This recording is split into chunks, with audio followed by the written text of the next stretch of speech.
బాబా యొక్క అనుగ్రహ కరుణాకటాక్షాలతో బాధ్యతగా కోరుతున్నాం.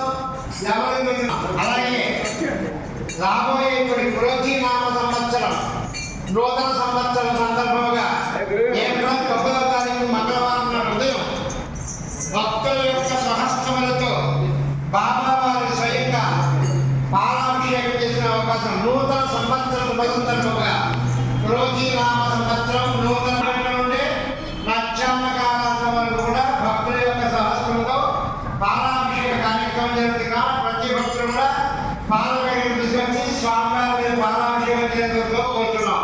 అదేవిధంగా సాయంత్రం 7 గంటలకు పంచాంగ శ్రవణ కార్యక్రమం జరుగుతుంది. కావున భక్తులు కూడా ఆ యొక్క కార్యక్రమంలో కూడా పాల్గొని బాబా ప్రముఖ పాత్రలు కావాలని ఆశిస్తున్నాం.